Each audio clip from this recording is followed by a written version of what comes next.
Check our posture for meditation. Have the spine very tall. And let's help the body to relax. Double inhaling, tensing.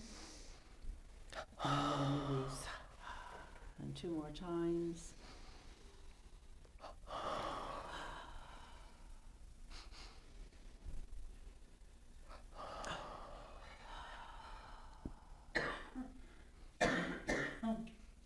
And now on your own, practice a pranayama.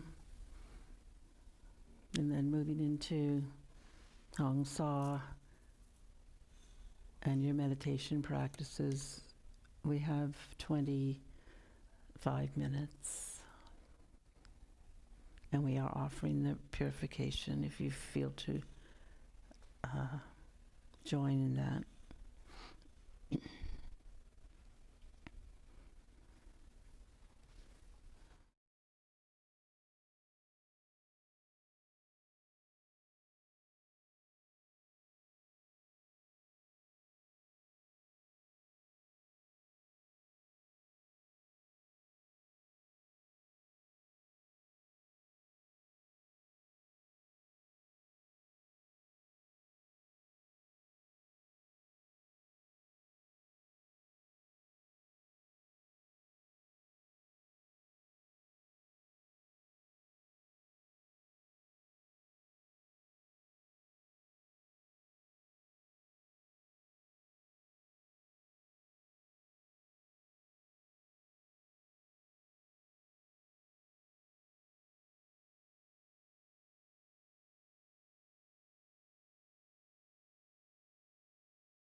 Om. Om.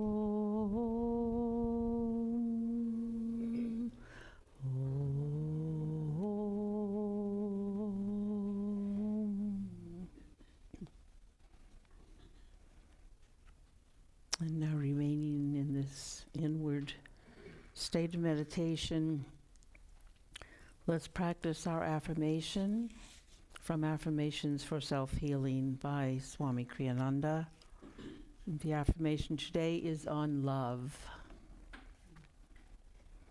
One finds love not by being loved, but by loving. We can never know love if we try to draw others to ourselves, nor can we find it by centering our love in them. For love is infinite. It is never ours to create. We can only channel it from its source in infinity to all whom we meet. The more we forget ourselves in giving to others, the better we can understand what love really is. And the more we love as channels for God's love, the more we can understand that His is the one love in all the universe. Let's practice now 5 times. It's a very brief affirmation, so very concentrated, hearing the words, feeling the words. Let's affirm with much energy. I will love others as extensions of my own self. I will love others as extensions of my own self. And of the love I feel from God. And of the love I feel from God. And now in a normal speaking voice, I will love others as extensions of my own self. I will love others as extensions of my own self. And of the love I feel from God. And of the love I feel from God. And now in a whisper, taking it very inward, I will love others as extensions of my own self. And of the love I feel from God. And now filling your entire subconscious being by repeating this mentally only. I will love others as extensions of my own self. And of the love I feel from God. And this final time with full concentration at the spiritual eye, repeating it silently with me. I will love others as extensions of my own self and of the love I feel from God. Praying silently, O Infinite One, make me a channel for thy love. Through me, reach out to sow seeds of love in barren hearts everywhere.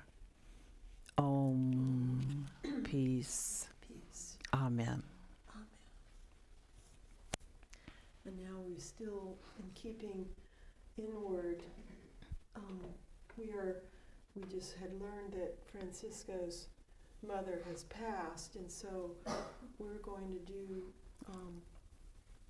part of the astral ascension now to give support for her soul and for the family as well. Guadalupe Sanchez was a single mom of 4 children. She was a dynamo in the politics of women's rights in Mexico, and now she's going to be a dynamo in the astral world and continue to see their family in this bright soul, Guadalupe Sanchez, surrounded in God's light, the love of the Masters, of Divine Mother, in this process of her going home. becoming one in that light. And let's listen to these words from the Astral Ascension. The pilot of life has come to redeem our sister, Guadalupe Sanchez. We know that the Redeemer is her friend, come to fetch her away from the land of broken dreams to the high land of life. We come together on an occasion of dual meaning, mixed with sadness and with joy. The sadness is ours for the time. The joy is hers, whose spirit is now risen, and the words of the psalmist in the 23rd Psalm are now those of Guadalupe. For she is in the bosom of the Lord, and can truly say, the Lord is my shepherd, I shall not want. He maketh me to lie down in green pastures. He leadeth me beside the still waters. He restoreth my soul. He leadeth me in the paths of righteousness for his name's sake. Yea, though I walk through the valley of the shadow of death, I will fear no evil, for thou art with me. Thy rod and thy staff, they comfort me. Thou preparest a table before me in the presence of mine enemies. Thou anointest my head with oil, my cup runneth over. Surely goodness and mercy shall follow me all the days of my life, and I will dwell in the house of the Lord forever. And now from Whispers from Eternity. Thine astral airplane of earthly parting came to take my soul away. I wondered through what strange skies I was to soar, and to what lands I was to travel. I asked the mystic pilot of cosmic law whither I was going.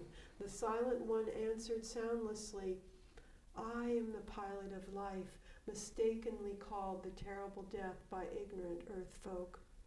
I am thy brother, uplifter, redeemer, friend, unloader of thy gross burden of body troubles. I come to fetch thee away from the land of thy broken dreams to the highland of light, where poisonous vapors of sorrow can never climb. I have mercilessly broken the cage of flesh attachment, that thy soul bird may be free. I have broken thy chains of disease and mental fears. Thy long imprisonment behind the bars of bones made thee unwillingly become used to the cage. Thou didst want thy freedom always. Now, why art thou fear-filled when thou hast won thy long-craved freedom? O bird of paradise, hop on my plane of omnipresence, fold thy long fluttering wings, and restfully ride with me anywhere, everywhere, in thine ethereal home. Dear friend, Guadalupe, you have gone before us, have entered a realm which our souls remember, a place of freedom, light, and laughter. Take with you on your journey our blessings and our love. We shall miss you. Our desire is not to hold you back, but only to tell you, friend, we are yours. Our love and support are ever yours, and our prayers for your highest happiness. We shall meet again. Once more we shall laugh together, rejoice together, and share in the joy of seeking him. Claim your soul's freedom. Bless all who ever harmed you or ever wished you harm. Give them your love and your prayer for their freedom in God. Friend, cast from your heart all outward attachments. Realize that earthly goals, however shining, are but dreams. God is the only reality. Burn your earthly desires in the fire of wisdom. Burn earthly limitations in the blaze of inner freedom. Burn earthly disappointments in the flames of spreading peace. Burn earthly joys in the bonfire of divine bliss. See your physical form as a discarded garment. Clothed you now are in garments of radiant light. O free soul, see your past actions as scenes in a vast unfolding tapestry. Feast not your gaze wistfully on episodes already finished, but look ahead. New adventures await you, fresh joyous victories as you advance toward perfect freedom. And what of us, friend, who love you and would be remembered by you? Behold us as threads of light in the tapestry of your life, threads which through the magnet of soul friendship will appear ever and again, woven with increasing beauty as our hearts expand together in God's love. Divine Mother, receive this thy child, purify her in thy perfect light and love. Grant her eternal freedom in thee. Om. Amen. Let's just rub our hands together and chant Om 3 times, surrounding Guadalupe in that light, sending her our love.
offering.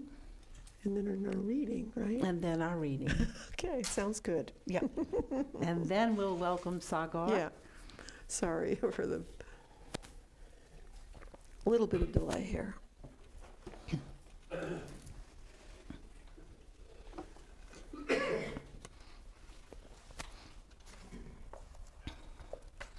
Hold what you have to offer in your right hand. Please pray with me. Divine Mother, Divine Mother, we offer to thee we offer to thee the fruit of our labors. the fruit of our labors. Bless this offering. Bless this offering, That it serve as a channel of thy light that it serves as a channel of thy light to truth-seeking souls everywhere. to truth-seeking souls everywhere. Amen. Amen.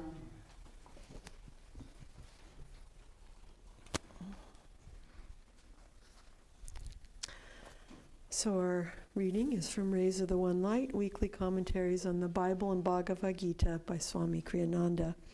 And we're in week 2. Did God create the universe or become it? Truth is one and eternal. Realize oneness with it in your deathless self within. The following commentary is based on the teachings of Paramahansa Yogananda. The Gospel of St. John, chapter 1, contains a passage that explains the essential truth that creation is a process of becoming. The universe is not separate from God the Creator, but a part of Him, even as our own dream creations during sleep are figments of our consciousness. God is the life, God's the reality. Not a melody could be composed, not a poem written, were the melody in the poem not already there, simply waiting to be expressed. In Him was life, and the life was the light of men, and the light shineth in darkness, and the darkness comprehended it not. Ego-directed desire is like static. It distorts the radioed messages of infinity. But the pristine impulse from the divine, undistorted by limitation and delusion, is the life that gives rise to all that is. As the 7th chapter of the Bhagavad Gita states, I am the fluidity of water. I am the silver light of the moon and the golden light of the sun. I am the Om, chanted in all the Vedas, the cosmic sound moving as if soundlessly through the ether. I am the manliness of men. I am the good, sweet smell of the moist earth. I am the luminescence of fire, the sustaining life of all living creatures. I am self-offering in those who would expand their little lives into cosmic life. O Arjuna, know me as the eternal seed of all creatures. In the perceptive, I am their perception. In the great, I am their greatness. In the glorious, it is I who am their glory. Thus, through Holy Scripture, God has spoken to mankind. Om, Om, Om.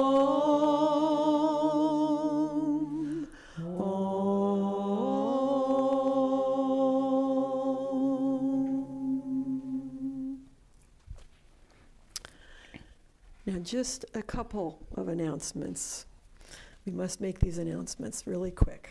On February 7th, we have special guests coming from Ananda Village to do a very special, unique workshop on music and how it can uplift and heal us.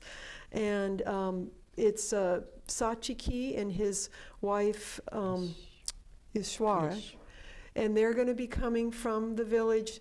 They'll have their big RV out front, and they're going to be sharing Friday night. There's a free intro. Saturday is a multi-hour workshop, and we've never offered anything like this, and I think it's a perfect way to start the new year and to bring us together again. So I encourage you to sign up. It's on the web. please do come. And then also know that Easter is just around the corner. We just finished Christmas, but mark your calendars for our Easter retreat at Spring Hill, which will be that Easter weekend, Friday and Saturday nights, and then Sunday celebration. That's with Atman and Bhakti Marg, who also have not been here before. And then we have Path of Kriya starting the first weekend in February. February 1st. Yeah, so anything else? I think we've got it for now. Free introduction to meditation in Is- January. Is it next Sunday? I am not sure. Yes, it is. If you know anyone interested, send them this way. Okay. Those were your final announcements, and they were outstanding. And Maitri and Mark, We the never know. plan is, unless it changes again, are driving out on Tuesday. So let's keep sending them just safety, light, love. And Galen is driving with them. And then he will leave as soon as they get to California. And anyway, you'll hear more from Maitri and Mark, I'm sure, once they get there. And pictures. Oh, yeah, We pictures. want pictures posted, so. So, Okay, so before we welcome Sagar, let's turn our chairs. So we have the big screen up, Sagar, and shortly we will have you. Yeah, try to sit more that way so that when I put that camera shot up, it doesn't look like it's empty, and so Sagar can see you. we can move this, maybe move that out of the way. Perfect.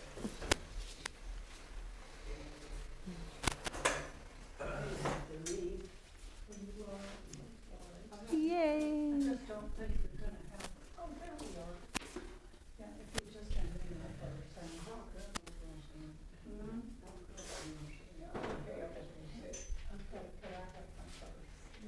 Here comes Anita. Interesting. They always come at this time. Yeah. I'm not sure which door they're coming. Okay, can we now maybe see Sagar on the screen? I bet he is showing his sweet face there. He is. We see you, Sagar. We welcome you. And we have a brand new person sort of about to come in the back door. So let's let her get in here, and then I'd love for you to introduce yourself. Just say a little bit, about who you are and what you do there at the village. Just, you can talk, but don't start introducing yourself yet. Can we hear him? I don't know. Oh, we are not hearing you yet. Hold on. Oh, wait, I think I did hear him. Say something, Sagar.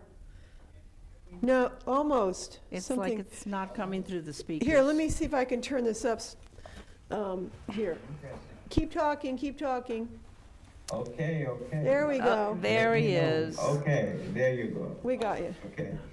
All right, wonderful. Where's Anita? I'll go find out. Yeah. Come on in. Yes, hi. Here's a Come chair on in. for you. Hi, No, it's that's all okay. So we're introducing Nayaswami Sagar, who resides at Ananda Village. And now we'll turn it over to you, Sagar. Oh, Keep talking. So let me know when you can hear me well, and then I talk about the important stuff. Until then, it's nice to hear that Mark and Maitri are leaving on Tuesday. So, do you arrive on Tuesday, or is it another day or so? There is a break in between, right? We are going to take 5 days. We hope to arrive on Saturday. So Okay. we'll see. It's day by Okay. day, everything. Okay, well, very nice. We'll be waiting for you with all eagerness on Saturday, and I'm sure you'll let us know throughout the journey how you're doing on all the legs. So wonderful that this is happening. And I'm sure it's a big time of sort of upheaval for Dallas, but you guys have been around for many decades and weathered or grow through, not just weathered, because weathered is just a way of being and barely surviving, but grown and thrived. So I think this will be no different. There'll be people visiting throughout the year. People there will be taking on responsibilities. The form might change, but I think there'll be many blessings. So yeah, many of you already know me. I've been to Dallas a few times. My name is Sagar. I live here at Ananda Village. It's been 8 years now, and I also served in India before I came here. The weather right now is very nice. We've had a lot of rain the last couple weeks, which was wonderful. But now it's back to usual California sunshine, and it's actually nice to talk about how God created this universe in a sunny atmosphere more than when it is rainy and cloudy. So I don't know if Mark's behind Zoom, but if he can give me the ability to share screen or make me co-host, I can share a small video of Swamiji, which I thought really explains this topic really well. And then we can play off that. So It's ready. Okay. He is on top of it. So let me share this video, and then it's 7 minutes long, and then we'll come back.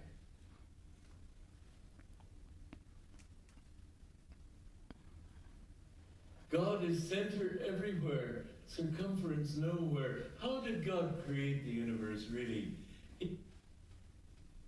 He was not a carpenter who could get out there and buy his wood to make a table. There was nothing in existence except his consciousness. He had to produce it all out of consciousness.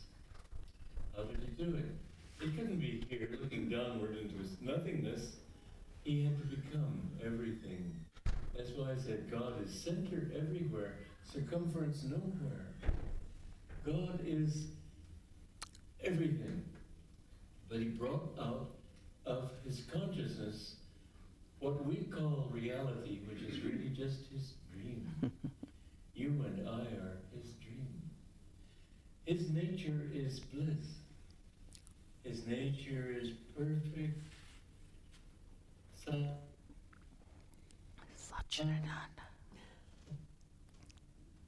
Chidananda, absolute existence, consciousness, ever new bliss.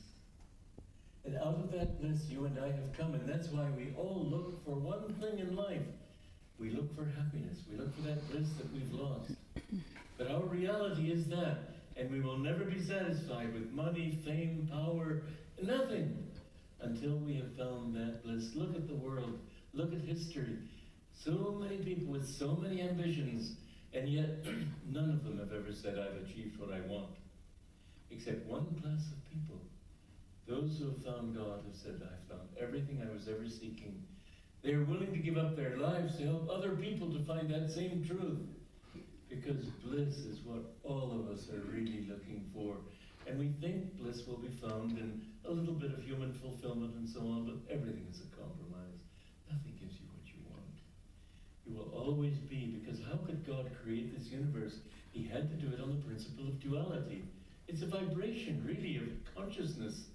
And that vibration is like an ocean. When the wave goes up, there has to be a corresponding trough. You can't have any wave changing the level of the ocean. That level has to be there. So for every joy, there has to be a sorrow. For every plus, there has to be a minus. For light, there has to be darkness. Everything in life, you will find this. I remember years ago, it was a really interesting experience to me because I know these teachings, but I had always dreamed of having a motorhome and going around the country and teaching and sharing music and so on with people. And we finally got this motorhome, and I sat back and laughed and laughed. I was so pleased. And I knew in my mind, I've allowed myself to become emotionally pleased. I'm going to have to pay for it.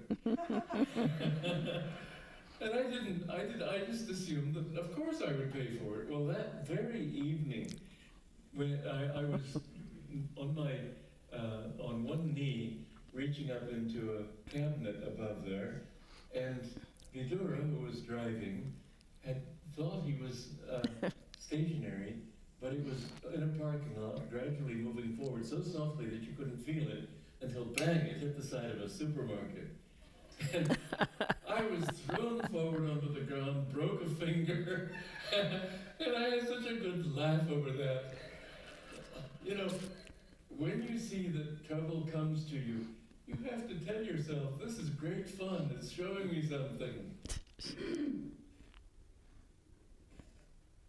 Don't get all that distraught and desperate about it, because you know that every time, this is a law of life, every time you give in to the exuberance of success, you will have to have the same kind of failure. And you must reach that point where you're completely in yourself and untouched. And you may think, well, it'll make me just apathetic. How can you enjoy life? The truth is, when you can enjoy it in yourself, you're much happier. Everything, when suffering comes, it's good fun.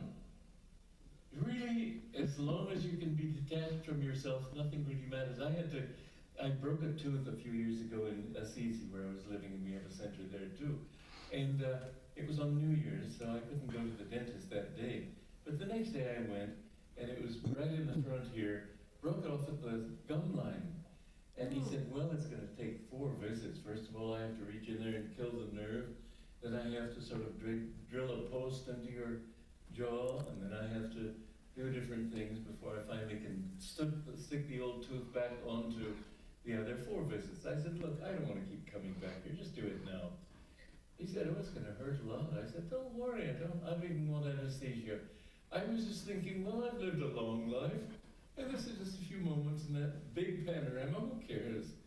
And so I was letting him go ahead and do it. He cut the nerve and was showing it to some friends. I kept my eyes closed.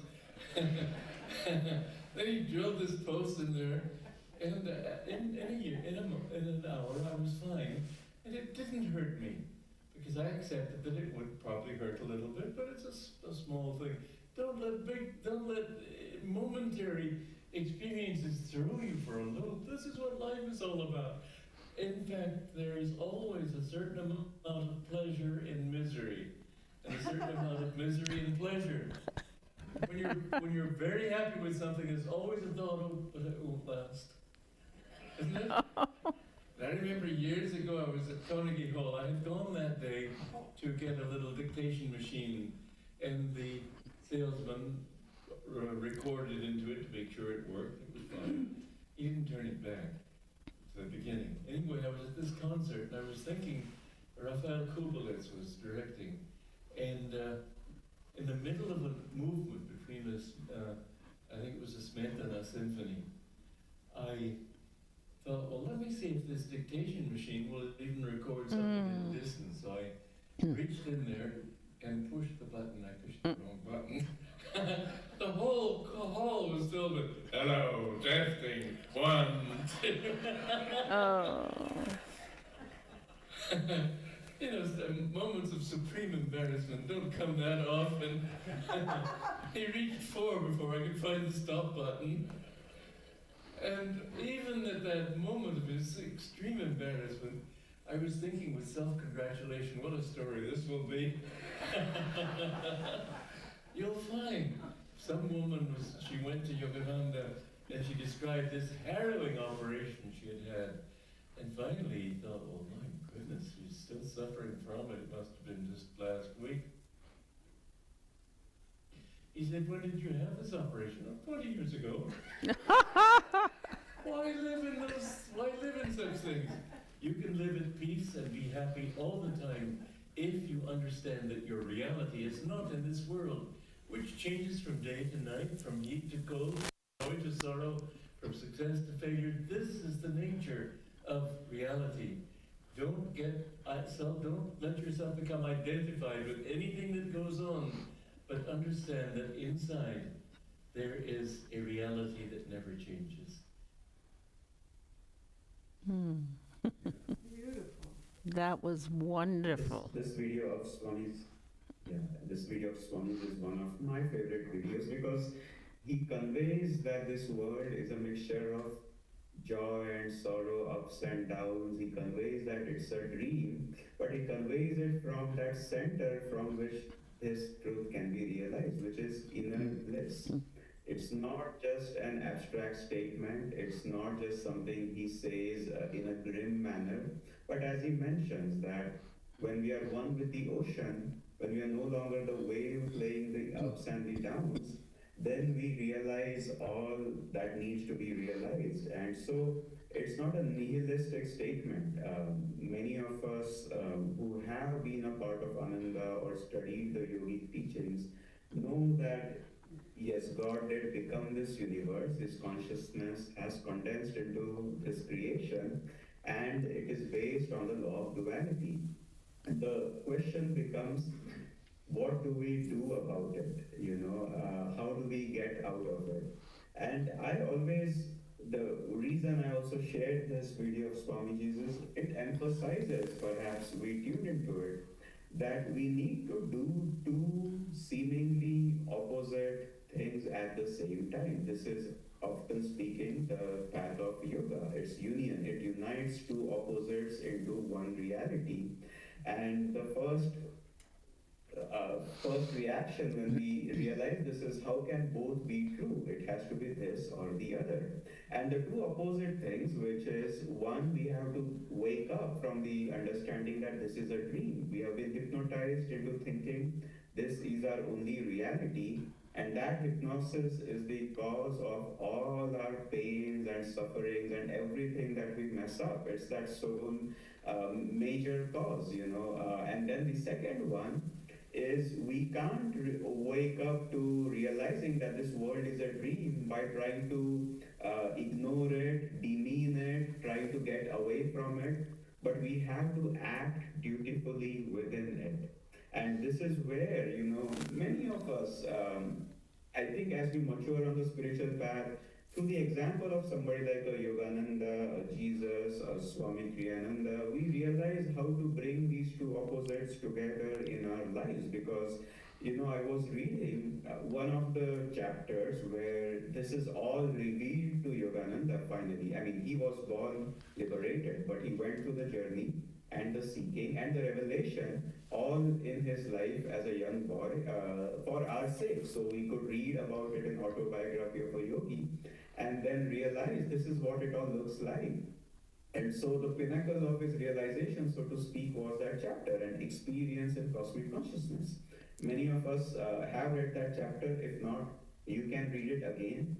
Now, I often say this, and this is, I read Autobiography of a Yogi when I was 7. So in the 20 years since, I probably had tuned into it in small and big ways in many forms, many times. What I've come to realize is that book, and perhaps we all know this, there is value when you read a chapter to read under the main theme of that chapter. Most of the chapters, they have one key event. And most of the times when we read a chapter from the autobiography, we focus on that key event. And that itself has so much to give us that that's all we do. But sometimes it's a wonderful exercise to sort of let go of the key event and ask yourself, what else is there in this book, in this chapter, that I can absorb and learn from? And so in this chapter, an experience in cosmic consciousness, it's only 3 pages, if I remember, maybe 3.5 pages. And one page of that is Yogananda's description of what happens when Sri Yukteswar touches him at the heart. He loses all body consciousness and expands in that state of samadhi to become one with all of creation. But I tell you, there's at least 7 or 8 other extremely important yogic things Yogananda talks about in that chapter, both in the lead up to that experience and right after. If you take away those few paragraphs where Yogananda is actually describing his experience in cosmic consciousness and read at what else is left there, you might be very, very surprised as you tune into different sentences at the amazing insight that you and I can use. See, the experience in cosmic consciousness is the most important part, and the part that is not applicable to us unless we go to the state of samadhi. The rest of the chapter is sort of the less important part, maybe more of a mundane description, but that is applicable to us because we can put that into daily use. So after Yogananda has this experience of cosmic consciousness, he's walking with Sri Yukteswar and he's taking that walk by the Ganges, which they used to do. Remember, Sri Yukteswar said, now don't get drunk with ecstasy, sweep the balcony, here's a broom, and then let's take our walk by the Ganges. And so they are doing that, and Yogananda is still feeling the after effects of these deep experiences. Just as when we do something wrong, we are angry, we get drunk, whatever it is, there's an after effect, there's a hangover. And so the spiritual experiences also have an after effect. It's not a hangover, it's that beatitude. And so Yogananda says something there which I want to read for you. I fetched a broom. Master I knew was teaching me the secret of balanced living. When we set out later for a stroll, I was still entranced in unspeakable rapture. I saw our bodies as two astral pictures moving over a road by the river, whose essence was sheer light. And then Sri Yukteswar says this: it is the Spirit of God that actively sustains every form and force in the universe. Yet he is transcendental and aloof in the blissful, uncreated void beyond the worlds of vibratory phenomena. And so he's saying that the Creator, God Himself, has this twofold nature. He has become creation, but a portion of Him, God in the Father aspect, is pure bliss who's untouched by the waves of creation as well. Now, this is the important line. Saints who realize their divinity, even while in the flesh, know a similar twofold experience. Conscientiously engaged in earthly work, they yet remain immersed in an inward beatitude. And so those lines are important. Saints who realize their divinity even while in the flesh know a similar twofold experience. Conscientiously engaging in earthly work, they yet remain immersed in an inward beatitude. And this is the story of every single great soul that we tune into for our spiritual inspiration. They don't just say this is a dream and not engage in it. And they don't go all in into the dream and lose their center and peace of mind, whether protesting for good things or whatever it is that needs to be done, but they are always immersed in that inner beatitude. And so we need to find this balance. Did God create the universe or become it? He did become it. He did create it as an act of becoming.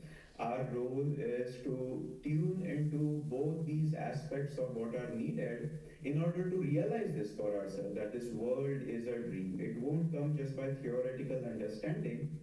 And so I sometimes tell this story, which is the story of Adi Shankara, who was, as some of you have probably listened to Swamiji describe him, he started the Swami order, and he was the proponent of this thought that this world is simply a dream of God. It's a condensation of consciousness. It's not real. Only pure spirit is real. And this is the principle of Advaita, non-duality. And he was very, very strong about it. And in fact, he debated scholars of other ways of thinking. There were other philosophies. And the debate, they always said, whoever wins the debate converts the loser to their way of thinking. The loser becomes a disciple of the winner. The stakes were high. And he only lived to be 30-something, 32 or 36 years old.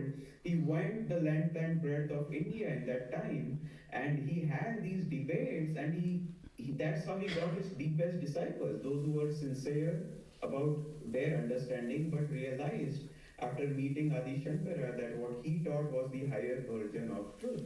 Now, even there's a story from his life, he used to teach his students under a tree, as was the custom in India.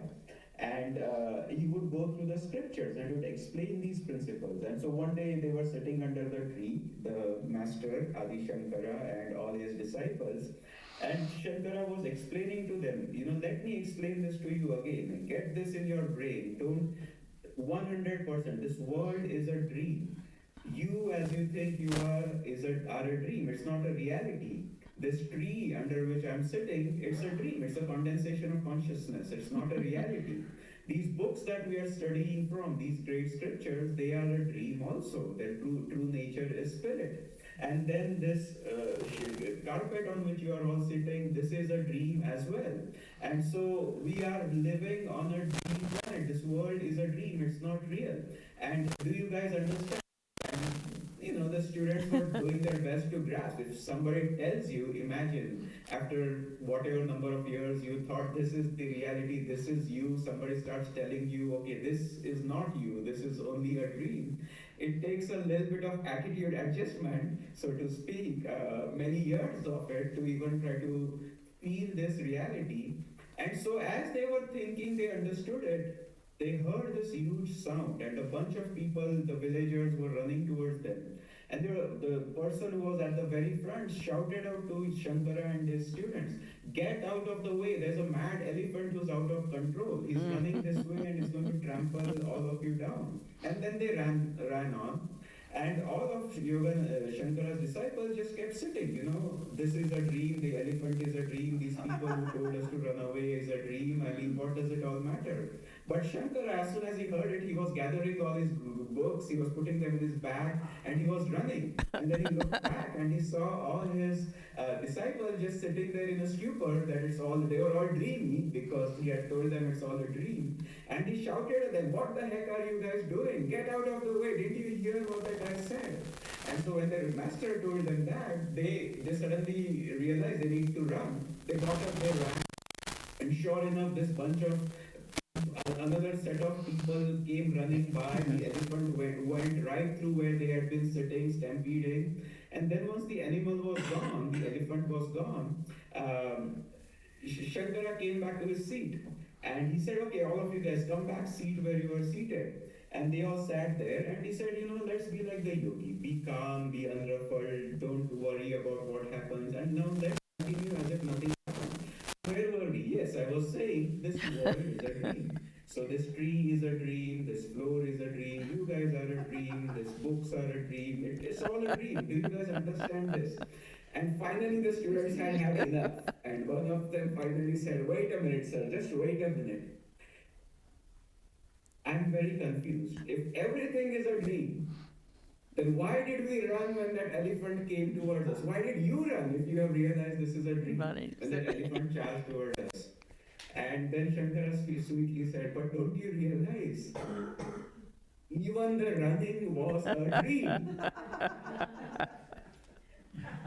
And so what he was trying to say was, this world being a dream does not mean we don't act responsibly or appropriately. But even while he realized everything on this world is not worth making a miracle for. Yes, he could have waved a hand and the elephant might have disappeared or become tame. But a master doesn't do that left, right, and center.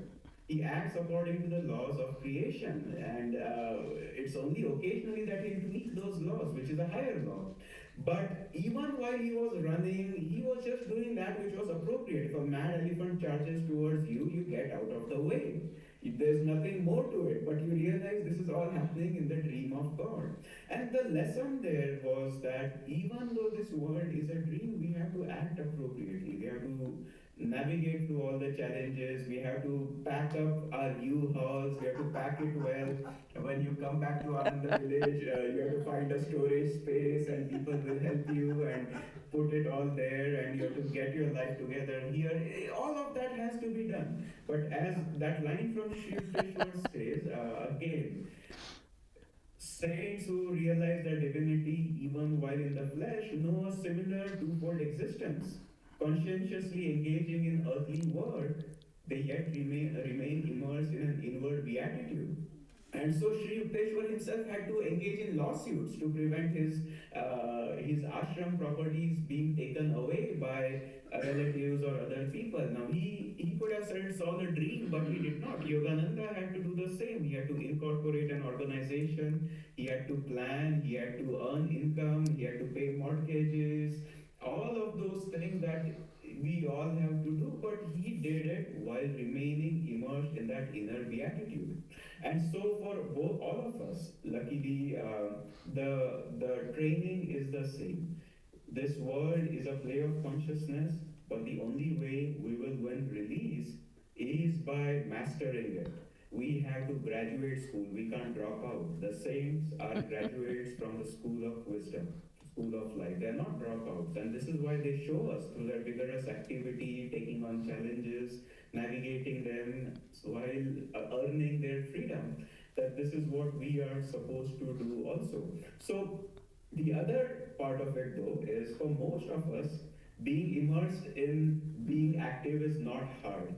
It is remembering that this world is a dream that is harder. This world, especially civilization today, is geared towards activity. We are just so active, it's unbelievable in 100 years how active we've become compared to where we were.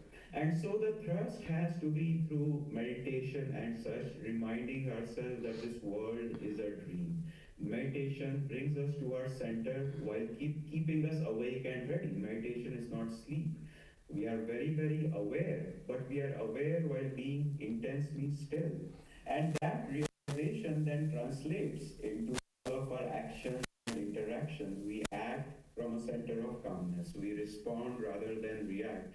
And this is why the techniques of meditation and Kriya Yoga are so very important. But I'll also end with this, and I shared this recently in a service here. But this was an inspiration I found from the Kriyaban retreat, where we had some guests who had come participating. And this was a conversation with one of them. And we were talking about how, because it was a Kriyaban retreat, the importance of going within, taking time to meditate, to be still, to deepen our practices. And this woman who was part of the Sacramento group, I think, a long time Kriyaban maybe, said, but the thing is, we just live in a civilization where these things are not encouraged. I mean, the very nature of civilization is to keep looking for what's next, how to become better in a worldly sense. People, the way she put it, she said people are always after the American dream. They're looking for their dream home, dream job, dream car, dream family, one thing after the other. And there is never any time to turn within. And as we're talking, because as some of you know, wordplay comes very naturally to me. I was saying, I think the answer is in exactly what you said, if you but change the emphasis. And so, next time you see your home, look at it and tell yourself, this is my dream home. Next time you look at your car, look at it and tell yourself, this is a dream car. When you look at your job and career, tell yourself, this is my dream career. And if you are very, very yogic, you can look at your family and tell yourself, this is my dream family. And if we can emphasize that word dream the way the yogis tell us to, then we realize everything in this life becomes a reminder that, just because it's a dream family, we don't stop loving them, we don't stop working for them, but we get things back into the right perspective that this is temporary in this particular fashion. This home, this career, this name, this role, all of it will dissolve. What will remain is things that are tied to consciousness. Love remains, friendship remains, the consciousness, the refinement of consciousness we have attained remains in the hereafter. These are lasting things. The form dissolve. And when we can find other avenues, as Swami used to do, when he had that post being drilled, he simply said, this is a dream, this is a small part of the dream, this is not me. Now, we don't just need to do that with the painful things, but even with the joys of life and everything. If we can find ways to train ourselves, I have to do this all the time also, because serving at Ananda is also a form. The goal is self-realization, and I'm very clear, I don't want to be so immersed in outward service, even to Ananda, that I'm forgetting to serve my Guru. If I get lost in the service and become ruffled, I might be serving an organization, but I'm not serving my Guru. And so it's not about not serving. I do serve, but always reminding myself, even this outward service is a dream. It has a purpose, which is to help me realize my true nature and to wake me up from this dream of God. So I'll end with this, saying this is a good litmus test. No matter what activity we are engaged in, whether it's serving at Ananda, serving your family, serving elsewhere, every night this is what we should do. Before the day closes, let's ask ourselves, do I feel more awake in God as a result of what I have done? And how it's not what you have done, it's how you've done it. Or do I feel more hypnotized by the dream of the world with projects, etc., etc.? And if we are very honest, we get the right answer. And then based on that answer, we simply, it's not we won or lost. It's okay, let me refine my approach a little better. Because tomorrow I have to do the same things. The things won't change necessarily. You have to go to the same job. But if I can change my attitude, then I can convert things so that I'm becoming freer and freer. And how nice, isn't it nice that to achieve spiritual progress, you don't generally need to change outer reality. All you need to change is your attitude, because that's easier to change. Imagine if every time you had to change your job because something wasn't working, it would be a nightmare. Or you have to change your home, you have to change your car or your family. No, I mean, that takes much more effort. But to change our attitude, it solely depends on us. It can be done like that if we make a strong enough commitment. And so somehow God has made this game easy for us. He's made it all dependent not on outer circumstances, which depend on 8 billion people on this planet, but on our inner attitude. So he's given us the winning hand, really. The dice are loaded in our favor. And through these teachings, let us use that. Let us use that blessing of changing ourselves, our attitude, and become free one day at a time. So I turn it back to you all with that. Oh my gosh. That was fun. We're all dreaming. He's not really speaking. Yeah, He's not really on that screen that we're looking at. It's just a dream. Do you talk in dreams? Yeah. Probably. Well, let's see. We have quite a few people online, and we have quite a few, even more people here, and we have a microphone here. So, any comments, questions, joys or sorrows for Sagar? That was so good. Yeah, I'll say something. Okay, this is Eric Shaw coming. Hey, Sagar, how are you? Wait, we're going to get a camera there. Hold on. Yeah, sorry, I came in a little late. I didn't catch your whole talk, but it was wonderful, the last part. You know, Advaita Vedanta is always so tricky, right? Because it says, you know, this is all a dream, but in a way, just like in the story of the elephant, it's sort of, you know, walking on two tracks at once. And it's very confusing because both those things are so polarized, right? Like, well, is it a dream? If it's a dream, like, I don't need to run away from the elephant, et cetera, et cetera. So sometimes I always think about that, you know, Adi Shankara, that was almost like, to use a common term, it was almost like clickbait. Like, he told us it was a dream to get us really thinking, and he didn't, and then he got you interested, and then that would allow you to kind of pick it apart. Like, what's the actual reality here? I was listening to another spiritual teacher recently, and he proposed a framework there that's aligned with it, which makes it, I think, a little clearer. He said, we are in a dream reality, but it has dream rules. And in this manifestation, we're here to act out according to this rule to resolve this particular relative incarnation. But it doesn't mean that dream is not the highest reality and it's not our guiding point. But it also doesn't mean that as long as we're here, there's a game, as it were, to be played. There's a set of conditions that we can't just wipe away. I mean, we actually could. I mean, I could sit until I starve and just think about the dream and not participate in the dream. That would be an extreme response. It's always possible, but it's not, we kind of have a choice there, right? How deeply are we going to use our knowledge that the highest consciousness is the dream to fill this relative reality with the kind of energy that it's possible to fill it with? and that's all a conscious choice we all have laid in our laps. But there's certain complexities to that reality that it helps to pay attention to. That's kind of my point.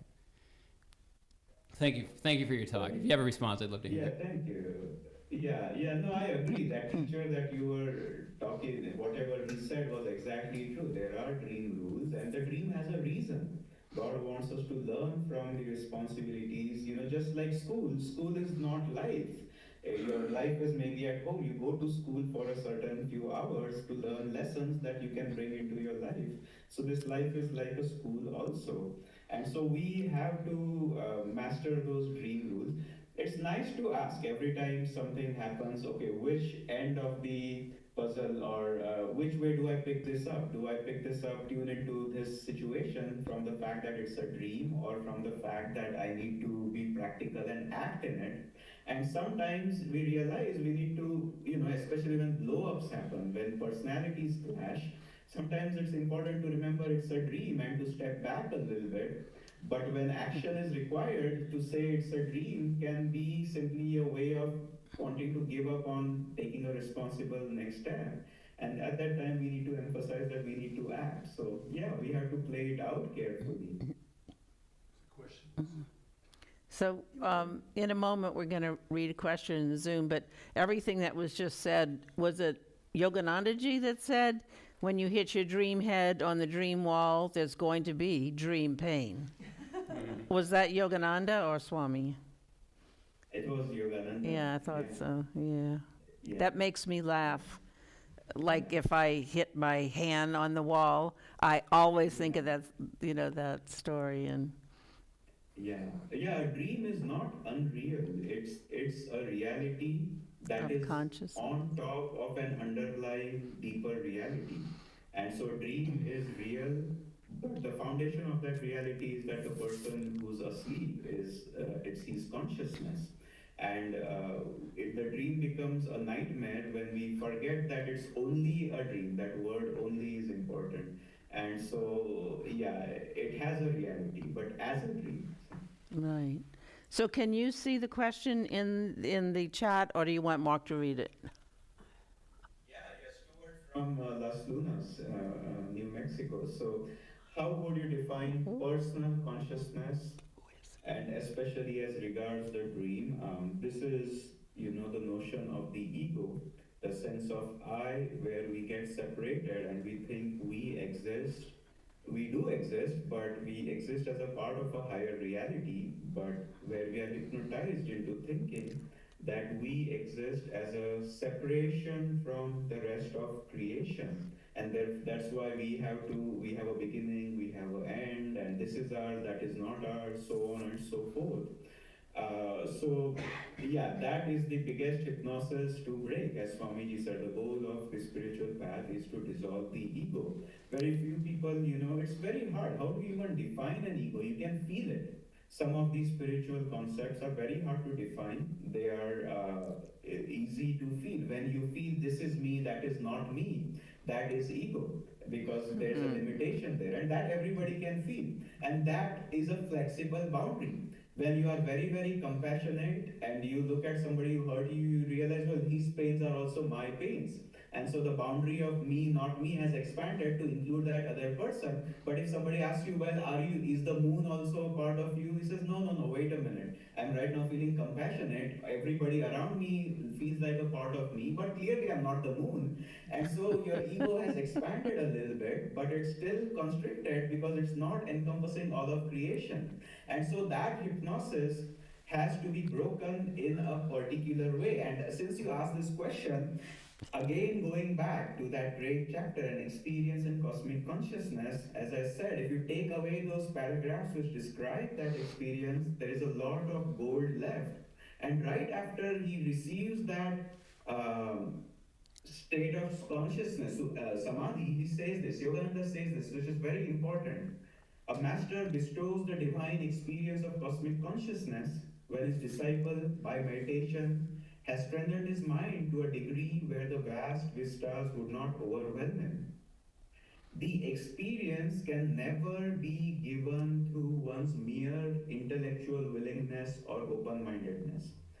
The experience can never be given through one's mere intellectual willingness or open-mindedness. Only adequate enlargement by yoga practice and devotional bhakti can practice the mind to absorb the liberating shock of omnipresence. Only adequate enlargement by yoga practice and devotional bhakti can prepare the mind to absorb the liberating shock of omnipresence. It comes with a natural inevitability to the sincere devotee. So again, the experience of cosmic consciousness is also the experience of finally understanding what the ego is, which is what Stuart you asked. And one or the other, both of them can't be understood intellectually. That's what Yogananda is saying there. Only when we have that experience can we know. And that experience can be given by those two things, yoga practice, Kriya Yoga, and devotion. Both of them have to be married to each other, and that word only is important. Without it, we are going to hit dead ends. Our mind will have some logical understanding, but the experience will lag. And if the experience is not there, then all that logical understanding crumbles when life deals its heavy blows. You know, when actual pain hits us, separation hits us, financial loss hits us, theoretical understanding doesn't help that much. This is why our practices, the chanting, the meditation, they really change us inside out, and it's important to do them. Yeah.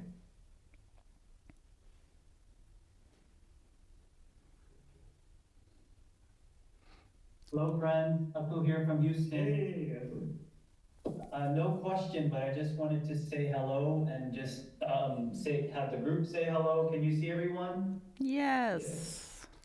Okay. Hi, And Houston. there you are on the large screen. So we're getting ready for our first long meditation here. So you were the warm up for that. Thank you, Sagar. Yeah, very nice. Yeah. Anybody else? Oh, So Mark is gonna have a question. we have someone coming to the mic. Hey, Sagar. But the Long time no see. Here's one. You know, first of all, the first thing that comes to mind is this morning I had kind of an extraordinary dream, and it was extraordinary in the fact that it was completely not extraordinary. Usually, you know, our dreams are like we're being chased by something, or there's some sort of big fear that's manifested, or something like that. And what was interesting about this dream was the mundane activity that I was engaged in this dream.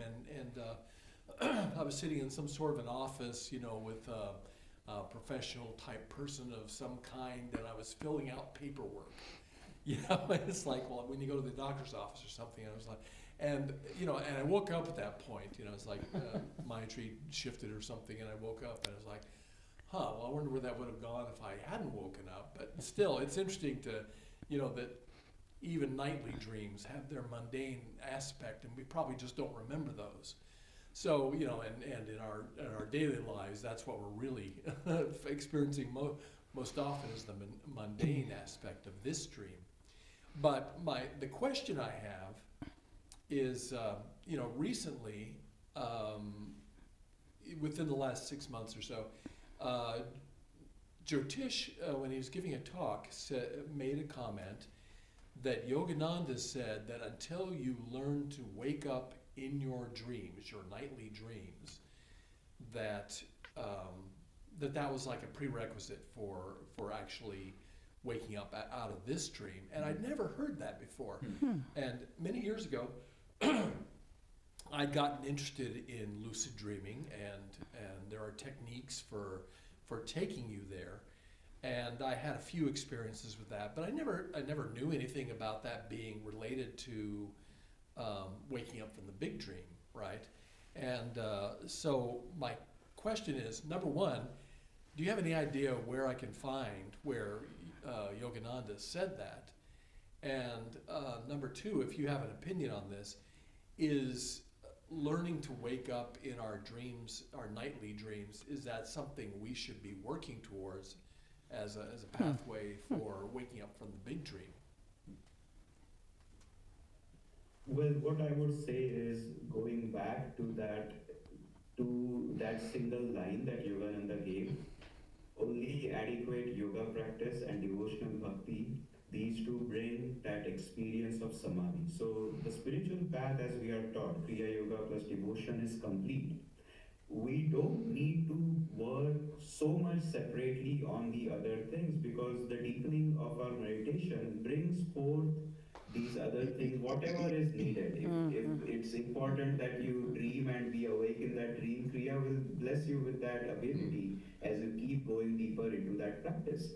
But having said that, I think yes, many people, and this is where everybody's path is individual. I'll give you an example, because Yogananda says, to be free, you first have to see the spiritual eye, then you have to see the golden ring, blue background, and five-pointed star. And there are many people, even at Ananda village, who you see have advanced significantly, but they haven't seen the spiritual eye. Swami, a few months before his passing, said he's never seen the spiritual eye, but he feels God as bliss.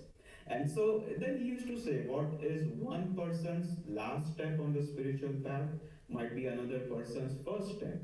And so this is where it's not linear that you do this, and then until you do this, you are not closer to the divine goal. Because everybody's journey is different. There are many people for whom visualization is very hard. And so they tune into the divine in a different way.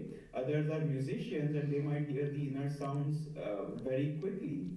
And then some others might be blessed with this ability, even while you're dreaming, to be aware that it's only a dream. And so yeah, if Yogananda might have said that, the way he would have put it is not that until you have mastered this, you won't reach the state of samadhi, and that might be true, but the wrong way to understand it might be, unless you have mastered this ability to be awake while you're dreaming, you're not really making significant progress. Now, that's not what Yogananda must have said. So, yeah, if you can, as you fall asleep, I know where he said that in some of his earlier lessons, is try to wake up, try to be in that spot between sleep and waking, so that you can learn to be semi-awake, which is the entryway to intuition.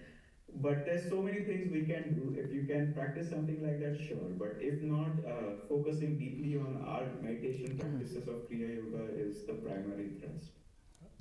Okay, thank you. Yeah.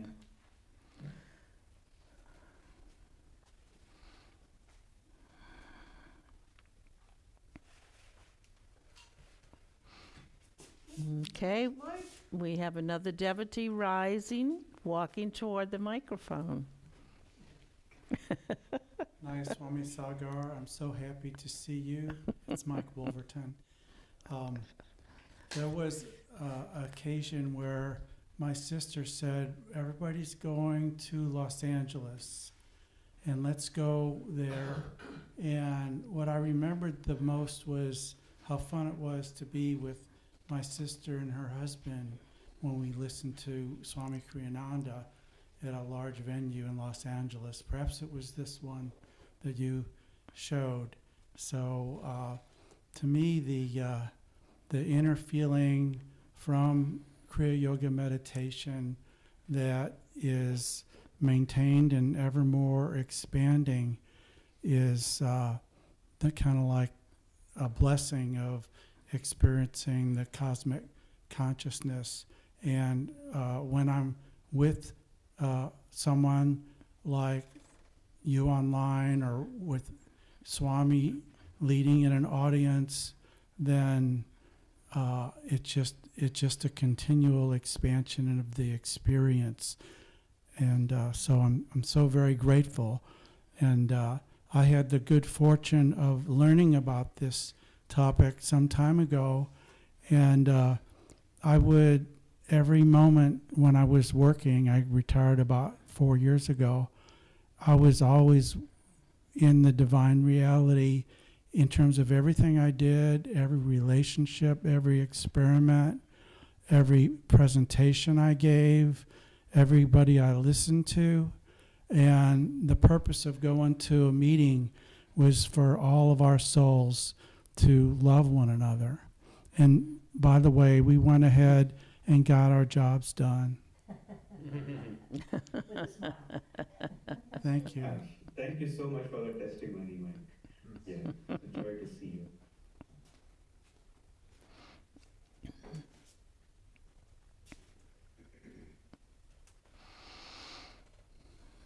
Anybody else online or in person?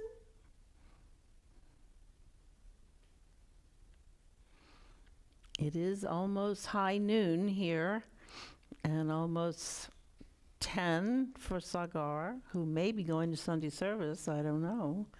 In a little while, yes. In a little while, yeah. And I see that the littles are online. We send greetings to them too. We haven't seen them since their little baby was born, but we send our blessings to all of them too. And our Guru Bhais in Houston, of course, and everybody online. Our dear friends up in Amarillo, Arati and Pushpendra, I see they're on, and we hope to see them on Tuesday night. We're going to have dinner with them. Yay! On our way, in our covered wagon to Ananda Village. Yeah. Yes, thank you so much, Sagar. Very nice to see you. Yeah, same here. Great to see you guys, and happy to hear you are now settled in Texas. You know, I know them from a decade ago, Mumbai, and then here. And Oh, wow. yeah. Well, we feel very blessed to have them in our expanded Texas family here, so yeah, look forward to seeing them. Well, no pressure, but if anyone else wants to open their camera, that would be lovely. You could see that little baby. No pressure. I want to see that little baby. Uh-oh. Oh, well. Uh-oh. Oh, there we go. Oh, my gosh. Oh, my gosh. He's really big boy. He's a big boy. Look at him. Thank you so much. Sweet. Yeah. Oh, thank you. We're so happy. Great to see everybody. Thank you so much. Yeah, so nice to see you. Ryan's first online Sunday service. You have to go? You have to go? Are you going? Yeah. Oh, okay. Just a minute to talk. Okay. Oh, you supposed to say so. Okay. All right. So- There's one last thing, I guess, or one last person that wants to say something. This is wonderful that everybody's been sharing. Good morning, everyone. I'm Anita. I came from India for my daughter's graduation. Ever since I came here, I have been coming to Ananda Bhavan regularly. I have developed a nice bond with the people here. Today, I listened to your speech and really liked it. We may not be able to change people, that we can definitely change our attitude. That message truly touched me. Thank you so much to be with you all here today. Thank you. We have really enjoyed Anita and her family. Thank you, Anita. Yeah. We had, her husband was also here. He's gone back to India, but we got to meet him quite a few weeks. And her daughter, of course, is here graduating from school, and she blessed us with beautiful Indian classical dance one Sunday, and then even singing. So, you know, it's just so wonderful when, and Anita said, you know, she just felt to come here, and she's enjoyed, and we have enjoyed their presence as well. But, you know, this is God, seeing God, serving God in each other, and then these things just happen. They're not really miracles, they're everyday God seeing God and sharing. So it's wonderful. So thank you, Sagar. We want to let you go on to your next adventure there in the dream. Yeah, your next dream, your dream service. Yeah, no, absolutely. Well, it was nice saying hello and seeing all of you on Zoom and on camera. So, and we'll see Mark and Maitri next week. So until we meet again, many, many blessings. All the best with the new flowering of unfolding of Ananda Dallas. God bless, and Yes. as we always say here to everyone and to you, Namaste, namaste, y'all. God Y'all. bless everybody. Have a great day. Thank you. Bye-bye. Bye. Till next time. Oh, that was so wonderful. Not only He's Sagar from India. He's Sagar. California. he lives, He's in Ananda Village, but yeah, he of course but he was in India. he was serving Ananda and Guru Mumbai. in Mumbai, right? And now he's California. It was